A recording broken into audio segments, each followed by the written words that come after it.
Have you ever been on a team where everything just works? Where ideas flow, people get along, and you get incredible stuff done? Well, what if I told you that wasn't just some lucky accident? It was actually built by design. Today, we're going to look at the blueprint for turning any group into a powerhouse team, and it all starts with one simple question. But first, I want you to think about your own job for a second. That weekly meeting you sit in, the project you're on, are you in a group, or are you really truly part of a team? If you've ever sat there thinking, this could have been an email, or felt like everyone's just pulling in completely different directions, then this explainer is definitely for you. Okay, so the very first step to building anything great is knowing what you're working with. And in our case, the most fundamental thing to get right is the huge difference between a group and a team. They might sound pretty similar, but trust me, they operate in completely different universes. So what's the big deal? Well, it's actually pretty simple. In a group, you just have a collection of individuals. Sure, they might share some info, but at the end of the day, their success is all about their own performance. It's kind of like a track meet. Everyone's running their own individual race. A team, though, that's a whole other ballgame. That's a soccer team. Everyone has one shared goal: win the game. Your success is tied to everyone else's. You're mutually accountable. If the goalie messes up, the whole team feels it. See the difference?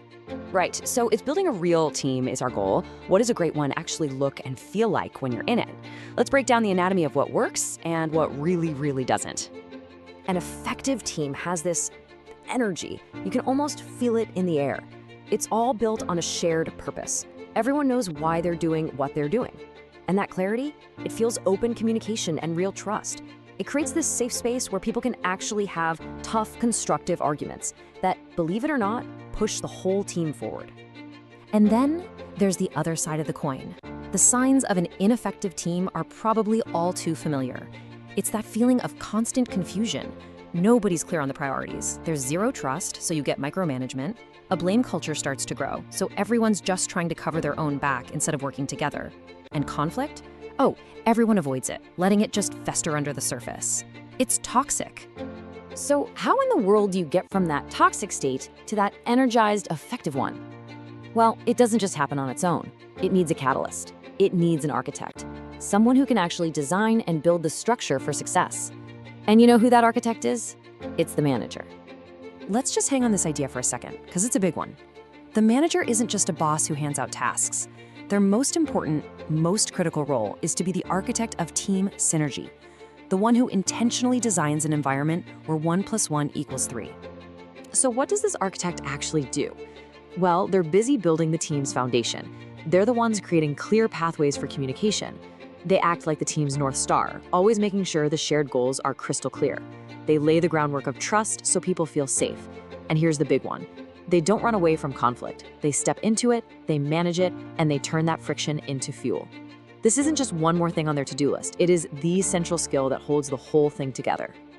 Now, that last piece, managing conflict, is usually the hardest part for everyone.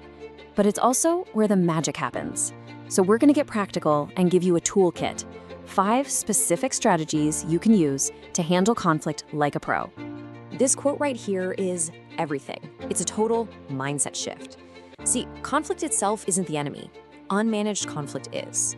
When you handle it the right way, disagreement is actually the engine that drives new ideas and better solutions. The goal isn't to get rid of it, it's to get really good at dealing with it. All right, here they are, your 5 tools: competing, collaborating, compromising, avoiding, and accommodating.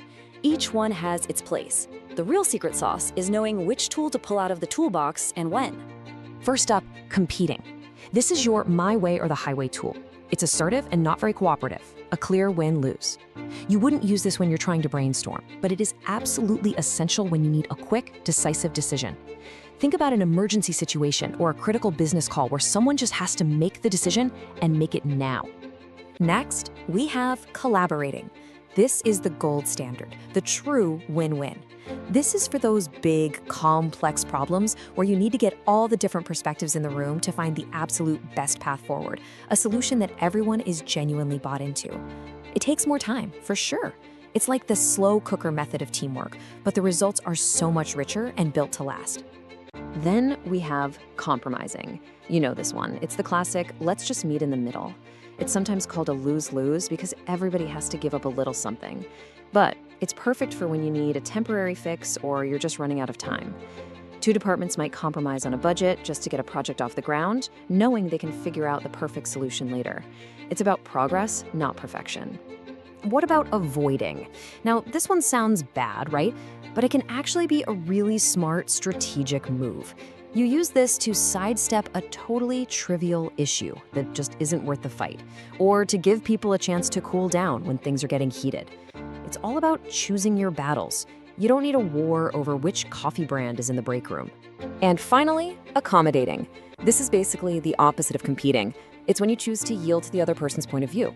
This is a great tool when preserving the relationship is way more important than winning the argument, or frankly, when you realize you were just wrong. By accommodating, you build up trust and goodwill that you can cash in later on a more important issue. So there you have it, the difference between a group and a team, the signs of a healthy one, and the 5 essential tools for managing conflict.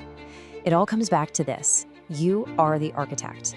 You now have the blueprint, and you have the tools to go out and build something amazing. So as you head back into your week, think about one little point of friction on your team right now. I bet something comes to mind. Looking at this toolkit, which strategy does that situation really call for? Which one of these tools are you going to use first to start building a stronger team?